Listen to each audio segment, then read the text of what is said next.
we as an organisation, we are, and it sounds very sort of archaic to say this, but we believe in a really, really personal service. And there's many platforms out there that quoting platforms, and how you can shift your artwork in a far more convenient way. But what the commodity, if I can call it a commodity, we deal with is so much more hands-on than that. This is The Bigger Picture, an inside look at the businesses that make the art world work and the stories behind the people that shape them. Today we are joined by Oliver Howell, CEO of the leading international fine art logistics company Gander White Shipping. This show is brought to you by Arcata, the leading due diligence network specifically built for the art market and trusted by over 450 members. To understand how Arcata can help you comply and succeed with challenging regulations, go to arcata.com. Well, thank you for joining us today. I wanted to start off, it's a question I ask everyone actually, in terms of how they came about working in the art world. Is it something you've always had an interest in? Is it something that came from your family? I know you in particular, your parents had an interest in collecting art, I believe. Yeah, that's, how should I say it? I'm always known as the odd one out in my family. As you may be aware that in later life, my parents became antique dealers. And I was in sort of, at that time, I was probably in my 15 or 16 or something like that. And before that, I used to get, should I say, dragged around to loads of museums and exhibitions. But there's one thing I should state is I'm actually colorblind. So when I used to get taken to museums and exhibitions and stuff, I used to whiz through the exhibition and I'd meet my parents the other side. And my father would always used to sort of interrogate me and say, did you actually look at anything? And they would question me on it. And 99% of the time, I got the answers right. And then as soon as I was able to drive, my parents would say to me, look, oh, can you go and bid on auction at this? At the age of 17, I was going into auctions and bidding. That's amazing. Well, I wouldn't say it was mainstream auctions, but there used to be Sotheby's and Billingshurst, and there used to be loads of provincial auction houses. So I used to go in there, I'd have the remit of what I'd have to bid. I then got asked to then deliver stuff to restorers, pick it up from restorers. And so from there, I sort of got a really good sort of background of what was going on. But the odd one is, for me, is that my sister is very into the arts. And so she did history of art. She started off working at Tate Britain and then went to Tate Modern.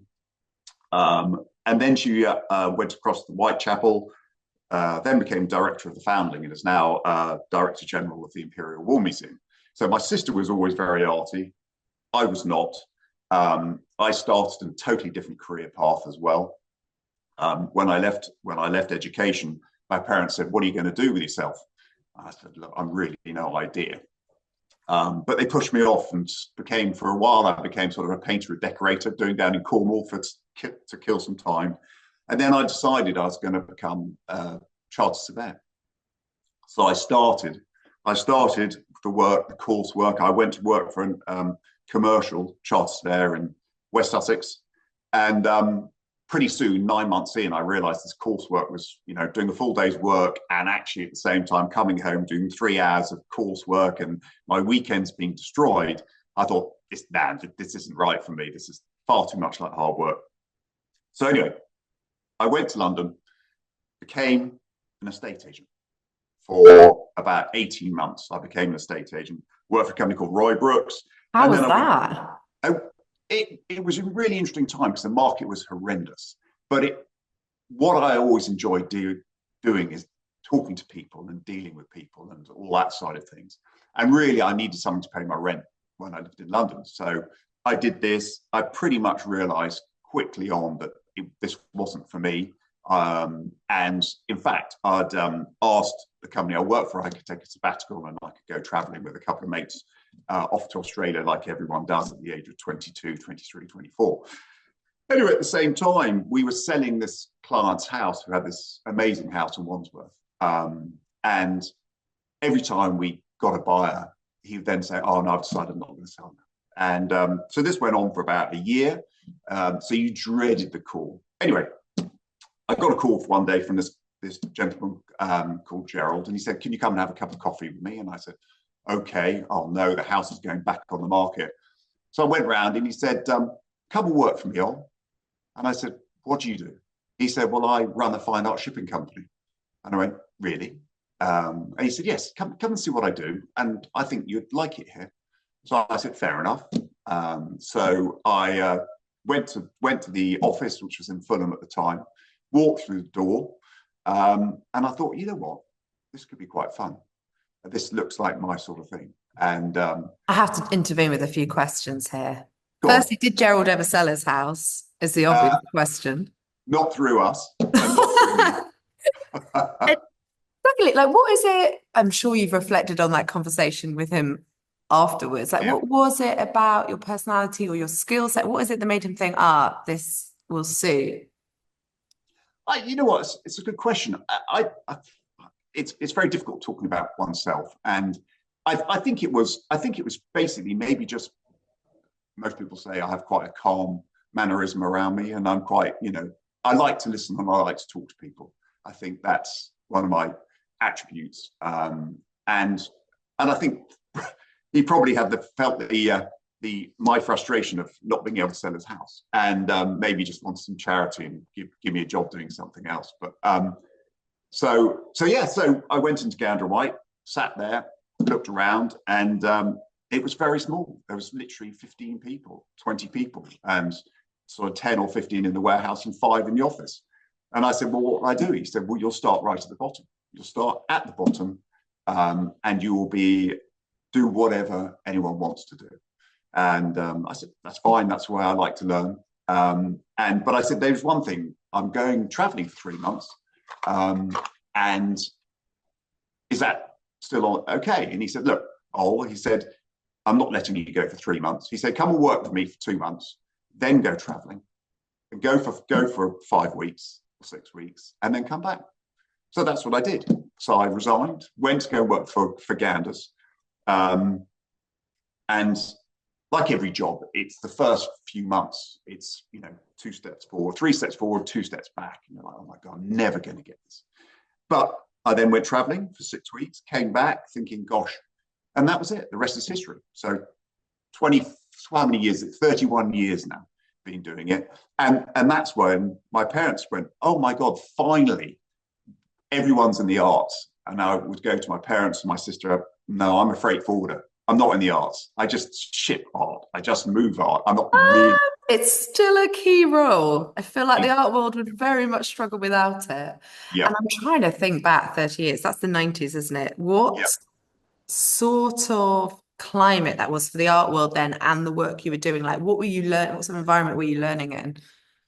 I think in those days, it was a sort of crazy period that we used to, 80% of the items we used to move and ship and air freight was brown furniture, was antique furniture. So we used to work for the big auction houses, we used to work for the big collectors, and it was extraordinary. They would come over and, they'd buy 40% of a sale, and we would be packing this up, air freighting it all to the US. And we were working these most crazy hours where you'd be working at your desk till 10, 11 o'clock at night, getting these air freights out on a Friday night. And it was the appetite from America was insatiable. But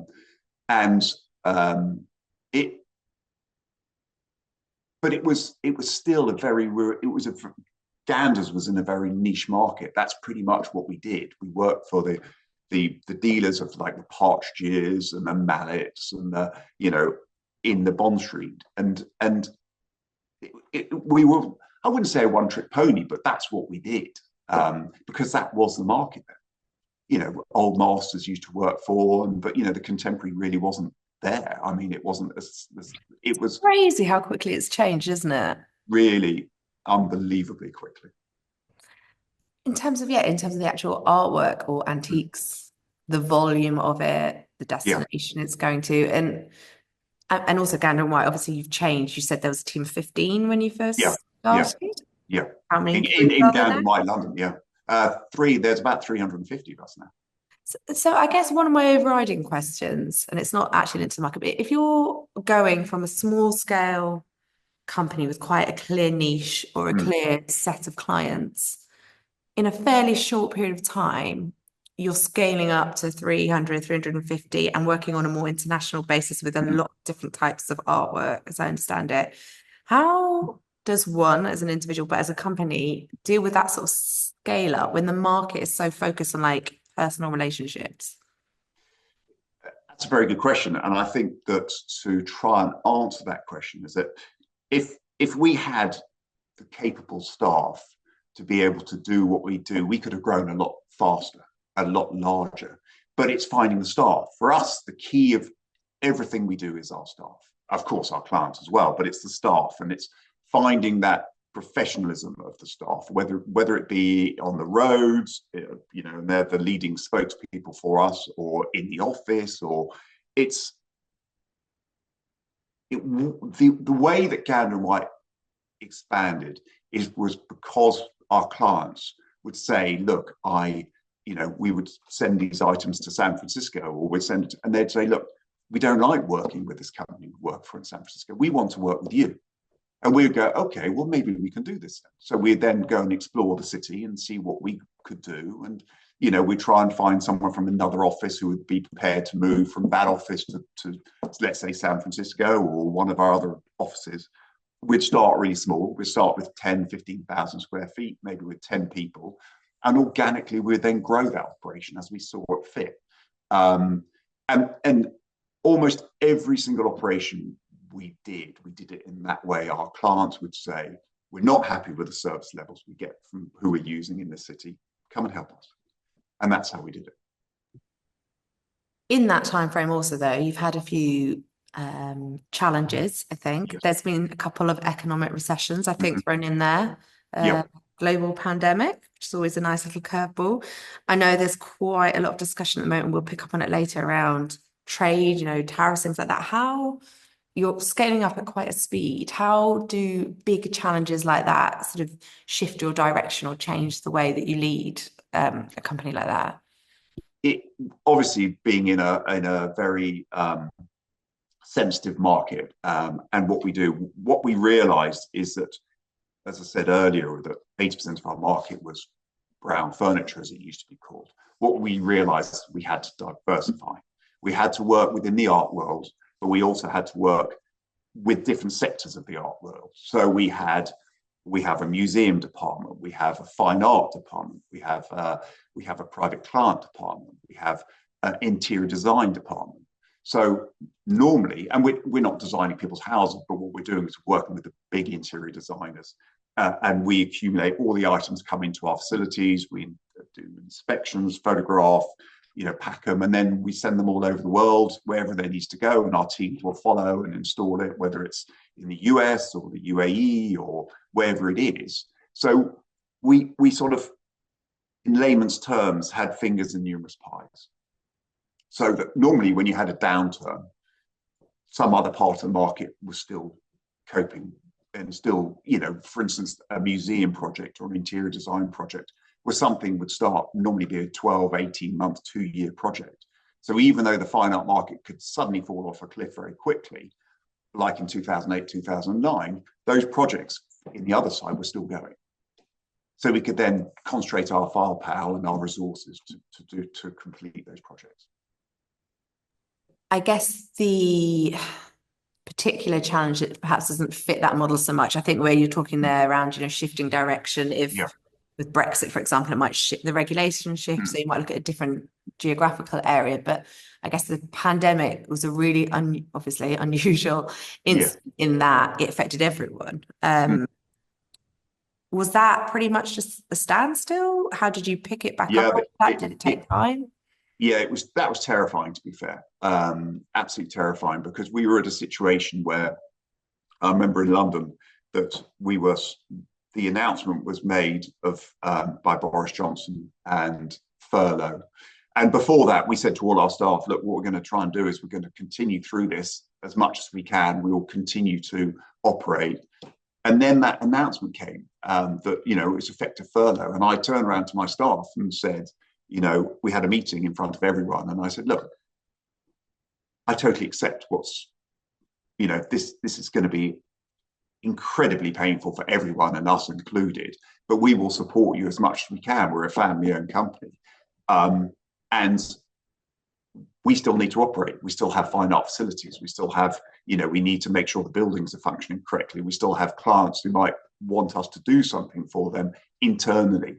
And it was, and I said, but, if people are concerned and they wish to go down the furlough, please tell me now. And from the UK perspective, I probably had 85% of our staff put their hands up and say, oh, we want to do furlough. We want to take furlough, which actually saved our bacon, because we didn't have the work to keep them occupied. But at the same time, there were people who, whether it was for personal reasons or for health reasons, they didn't want to be isolated, and they didn't want to be sitting in their home or wherever. So those people came to work. So we kept those people on. But as I said, from the UK, which was 75 people, we went down to 10, 12.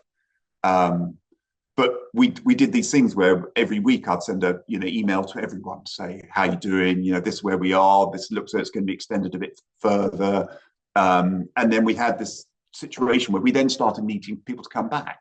And I would go, right, okay, guys and ladies and gentlemen, we need you to come back now. So please tell me who feels comfortable or more to come back. And so we managed those ones coming back. And of course, I think that from the experience of furlough and everything that went on, some people actually really enjoyed spending time with their families. And I mean, some people didn't. I'm not suggesting that was me, but yeah. I had to be honest. I went through the process of, having to get our insurers to write a letter saying I needed to check the facilities. I wanted to go to work every day. I drove in every day, and I drove up thinking I was going to get pulled over by the police. It never happened, and I had my piece of letter in my head. But I really enjoyed it. I really enjoyed that time where you could actually sort of clear through your backlog and look at what we were doing as a business. But then, we have different countries, and we had America, and that was exactly the same. It was, we were like, how are we going to survive this? How is a company going to survive this? But we did. And again, we have, as I said before, we have amazing staff, but we also have incredibly supportive clients as well, which we're very fortunate to have. That's where the relationship element of the art market really pulls through. And I think what you said there about having a bit of time to reflect on the business, one of the big things that did come out of the pandemic, at least for the art market, is a real acceleration of its digital technology and the platforms it used. Was that comparable to you? Did you go on a sort of process in terms of the digital platforms you use, technology? Was that already underway? How has that transformation panned out over your career? Okay, so you might have just got my Achilles heel here, because we as an organization, we are, and it sounds very sort of archaic to say this, but we believe in a really, really personal service. And there's many platforms out there, that quoting platforms, and how you can shift your artwork in a far more convenient way. But for what the commodity, if I can call it commodity, we deal with, is so much more hands-on than that. So how do I say it? That almost every shipment is different. There's a different circumstance. And we are known in the trade we have a lot of galleries who come to us for our opinion and our expectations. They might not use us. They might say, well, actually, I like using, Joe Blogs, a bit cheaper, but can I still? And we say, look, we're here, pick our brains. And so we, as a shipping organization, often get the complicated movements of artwork, super large sculptures, super delicate objects, very intricate installing, craning, rigging. So from the digital point of view, it just doesn't, it didn't, what was out there at the moment, now there's new stuff coming along all the time, but at the time, it just didn't correlate to us. So we continued the way we were. I mean, you're talking to someone who can't download an app, so obviously I hear you. But you do say, obviously, you made a joke there about being traditional, a bit archaic. But one area where you've been pushing, I believe, is more around the commitment to sort of sustainability, greater sustainability, Yeah. climate change isn't a nice to have anymore. It's a conversation that's really core to how businesses function. I think you just obtained your first fully electric HGV, is that right? Correct. Correct. Right. So thank you. We have small electric vans already, but we went down the approach of trying working to get a large electric truck in London. As we all know, the sort of mileage of these beasts is not particularly high, so they really can't travel around the country, and the infrastructure is not there, and they certainly can't go to Europe yet. But we work with Volvo, and we've got this truck, and it certainly, it's progression. And as I think as a company, our industry is not known for its environmental standards, because what we do with packaging and single-use crates and air freighting items everywhere, or sea freighting and art fairs, and we're not known. We can't really put a hand up and say, look, we are a sustainable industry. However, we can do something about that. So we appointed a company called Planet Mark in 2022 to look at us and our footprint. And we've been sort of going through the stages. We're currently going through scope 3 to see where we get. We were members of the GCC, and Gander White was the first active shipping company to get recognition in the world.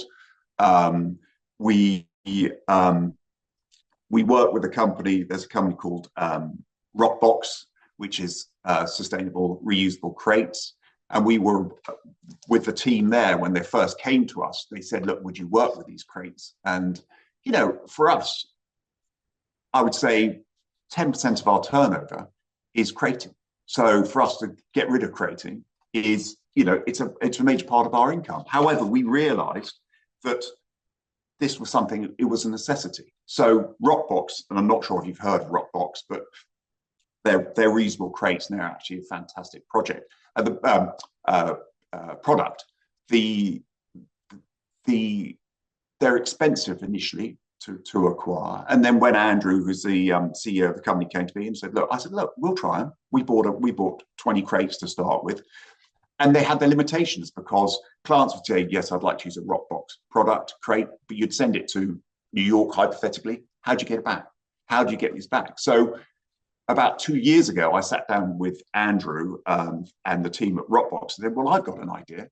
Why don't we set up a rental company? Why don't we rent these crates out for single use? So Rockbox, Gander White, and a company in Switzerland called Hass & Co., we sat down and we set up this company called Rockbox Loop. So you can now rent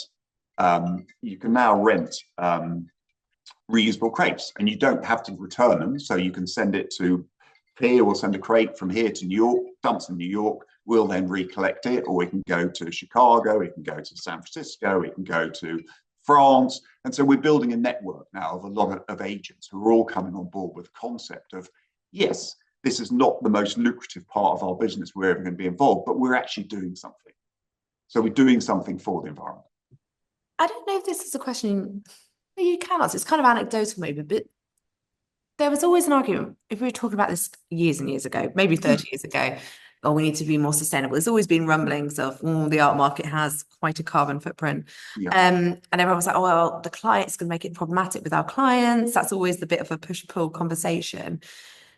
The overall dialogue's moved on quite a lot. Do you get clients kind of pressurizing you or really keen to find out about what your sustainability measures are? Or is it still driven primarily through your team? The measures? No, 100% clients are coming to art and questions, especially within the commercial art world or the museum world. That is key. We're on frameworks with museums and key criteria, and also to be honest, with reobtaining the Royal Warrant, that was key. Our sustainability. What are we doing towards being a sustainable company? But again, our own sake is, it sounds awful, but we sit looking out my windows with big skips, debris, where effectively crates go in there and materials go in there. We recycle everything we can, and in fact, we have companies that come and pick up our crates to use them for something else, and that's absolutely fine. But there is a vast amount of stuff that just gets thrown into a skip. So we look at ourselves, and like this investment in electric truck, it's double the price of its other try it, but let's try it, because if we don't try it, we'll never know. So let's try and use this technology. Let's invest in this technology. And then hopefully it will become more commercially viable. The prices will come down, the ranges will increase, and we can use them for larger parts of our business than we can now. And you threw in a royal warrant there. Very nicely done. Thanks. My question, what exactly is that, and what does it allow you to do, and what do you need to do to get one? I'm not looking to get one, just as a question. Well, we've been very fortunate, and we've worked with a Royal Collection for an awfully long period of time. And that can be doing anything for them. It's our warrant is for fine art services, but we pretty much will assist with any client, whatever we can do, we will assist. And so you have to be working with the Royal Collection or a member of the royal family for a certain period of time. You have to have a proof that it's consistent service. You're not just doing one job a year, but the amazing thing about the royal warrant, it's not a monetary value. It doesn't have to be. You have to be, billing them X amount. You just have to be working with them on a consistent basis. So the range of royal warrant holders is staggering, absolutely amazing. You think, oh my gosh, how did you get that? And they said, well, we provide, polish. I'm wondering if they need any art market articles on a regular basis. There you go. You can but try. Have a warrant. Yeah. I'd love to walk around. Do you actually get like some sort of trophy or a warrant plaque or something? Yeah, you get plaques. So they're on the walls in our offices. Really? So just to go through the whole process of changing them from the late Queen to the King, and so you get all that, and and again, it's not meant to stay this way, but we pride ourselves on being a family business, and we still are. We're still 100% family owned. We almost feel being a warrant holder is part of the family as well. They have these social events, so you can just turn up as and when if you want to, and talking to these people and how they've got their warrants or what they do it's a fascinating, and that's what makes my job interesting. That sort of side of things, dealing with people still to this day, is the fascinating part of my life. I'm going to move on to something else that might make your job interesting, but in a less exciting, happy way. Oh. So we've touched on briefly, like some of the challenges, pandemic, etc. One of the conversations that's happening a lot at the moment, as well as climate change sustainability, is the sort of shifting trade deals around the world. Yeah.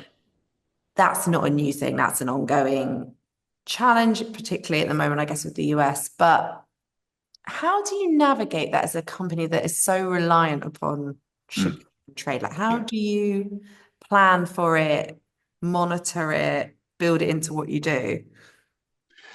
Again, good question. And as we found out recently with the tariffs in America, sometimes you're caught totally off guard when these are announced. And when it came in, that Europe was 20% and the UK was 10%, and we were right in the middle of sending consignments for freeze. I mean, that's a bad morning in the office, right? That's exactly. And it's then you look around and go, what is the answer? And we actually speak to our customs brokers in the US, and they say, we don't know the answer yet. It's too soon. And we're going, right, okay, well, that's not going to answer the question to our clients.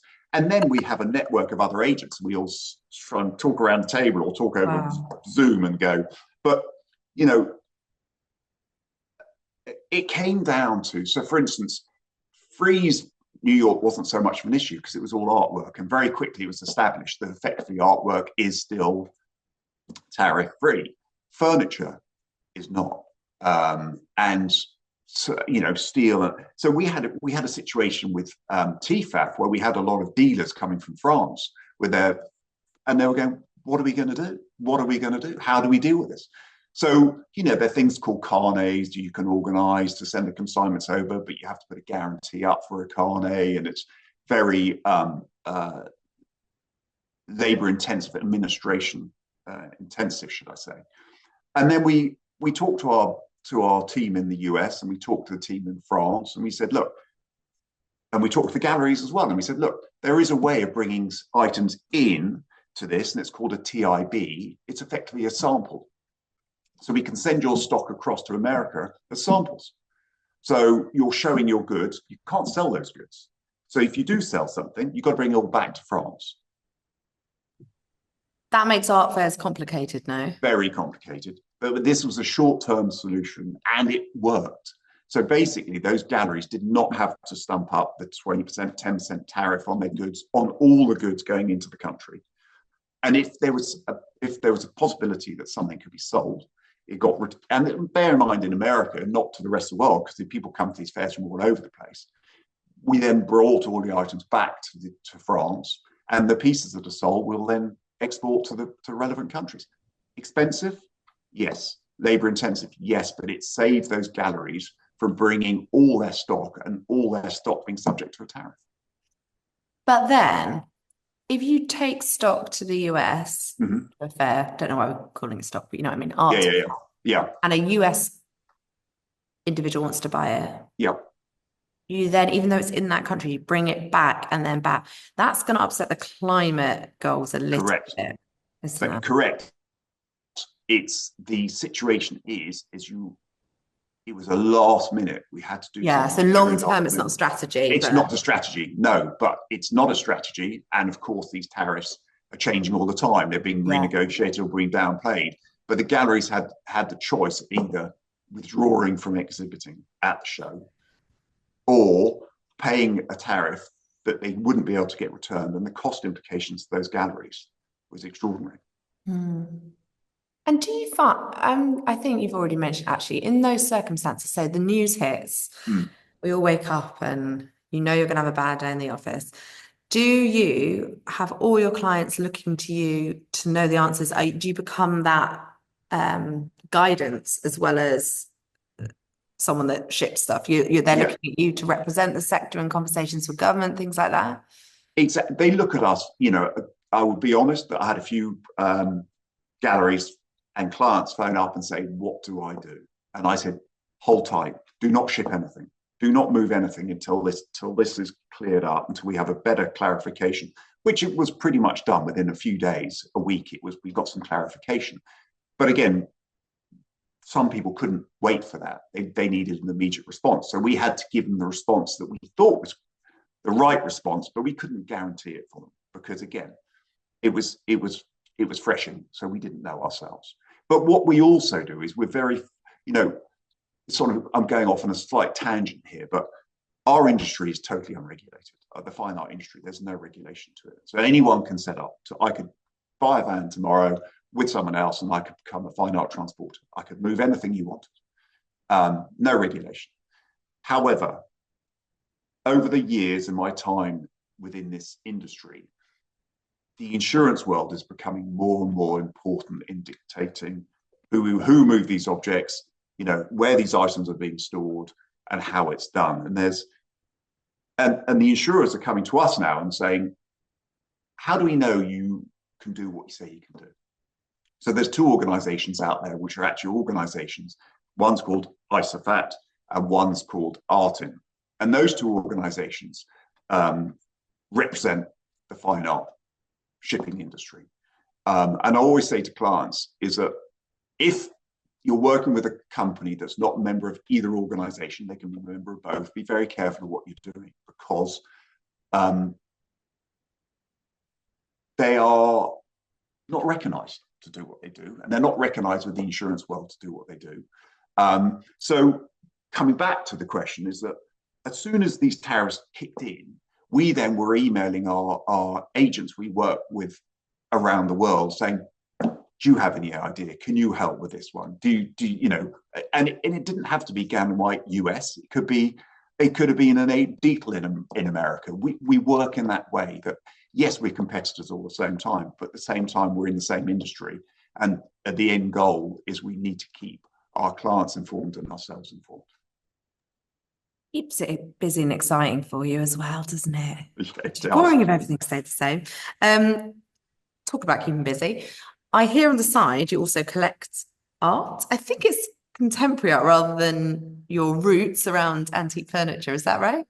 Well, again, as I said earlier on, when I was, I am colorblind, so I used to when I used to go shopping for clothes, you can see I'm normally just wear blue. Everything I wear is blue. But in the old days, I used to come back and someone used to go, what are you wearing on? And they're going, well, it's blue, isn't it? And they're going, no, that's pink. I'm going, really? So going back to your question, for artwork, for me, it has to be bold. It normally has to have some text involved with it as well, and it has to have some meaning, because otherwise, if someone says, can you see all that, and I'm going, not really. So as a kid, again, a great friend of mine's father was an artist, and he used to have his paintings in exhibitions and all that sort of stuff, but he also used to have his pile where he wasn't so happy about.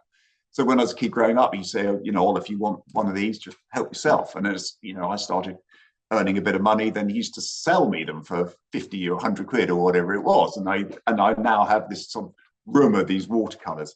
But then later on, I then started loving photographs. I think photographs for me, certain photographs, I really enjoy. And then I've got a couple of great friends within the industry. One's called Lindsay Ingram, and another one's called Wendy Goldsmith. Lindsay's a gallery owner, and Wendy's an art advisor. And they were going, well, look, and they were educating me, and I was so fortunate. My two favorite artists, Harlan Miller and Miles Aldridge, and again, because of Harlan Miller, it's normally the Penguin titles, the book, the verification, the sort of slight change on the titles, and it always made me smile, and it meant something to me. And so I was once, the two of them, they once had a dinner, and they invited me, and I sat next between Miles Aldridge there, Harlan Miller there, and I was like, oh, my dreams have come, and that's all come about from being in my industry, or the industry that I work in. And I didn't actually ask what your parents dealt with. Was it furniture? Yeah, it was furniture. That's right, and objects and all that sort of stuff. That's what they dealt with. So in our house that we have now, we have a mixture of old brown furniture and some low-level contemporary art, should I say? But which I love. I absolutely love. And I spent the weekend a couple of weeks ago with my best mate trying to hang the stuff all around the house. So it's collect what you love. That's the only overriding advice you consistently get in the art world. And finally, we always ask this question to end, and we get varied responses. So a lot of people that listen to the podcast are either starting out in a career in the arts, or perhaps thinking of a bit of a change, because we like to move all over careers in this sector. Do you have any advice if someone was thinking about what sort of skills they'd like to develop or career routes they might have in mind? Well, without saying, I think the great thing with us, we have a lot of CVs coming through. I'll tell you, a lot of people doing history of art, and a lot of people who have, looking to get into the art world. And the first thing I always say to them is, we are very fortunate. We have warehouses full of art and amazing art, but we are a freight forwarder. Fundamentally, at the end of the day, we're moving objects from A to B. So if you're coming in here to think you're going to see and look at this artwork all day long, it might not be the right thing. But if you want to come in here to understand our industry, we're welcome for that. But my main couple would be patience. I think in art, it's patience. It takes an awfully long time. We've seen, through the art world, we've seen people, it takes years to achieve what you want to achieve. And I think by being patient, by listening, by watching, by talking, by viewing, by being with clients, I think that's the best advice you can have. And I also think the advice is, remember the people who helped you through the way. And because from my personal perspective, from me starting at the bottom, pretty much loading trucks and doing the office filing and ordering the coffee and going through the process that I went through, there are so many people I have to thank for that. And most of them are the technicians because I've learned the most from them, the guys on the road. Technicians definitely need more of a shout out in our sector. The 100%. Technicians in our sector are like no other. Their commitment and what they can do. And the antisocial hours they have to work, and what they are asked to do at any moment in time, and being pulled away from their families to do these art fairs or work on projects, or and again, they often have the time to educate you more than you can be ever educated by anything else, and understanding and appreciating the art. And that's actually something in various ways people have always said, like that everyone's had a Gerald, someone's that given them the first step or push, depending on where you've been on career. But no, I think that's a good point on which to end. And can I just thank you for your time? I'm sure it's a very busy time with all the tariff fun and games. So we do appreciate you taking an hour out to talk to us. Oh, thank you very much for listening to me. Thank you for listening. You can follow and subscribe to The Bigger Picture wherever you get your podcasts. And to learn more about this episode or to reach out to us directly, please visit us at rcarter.com.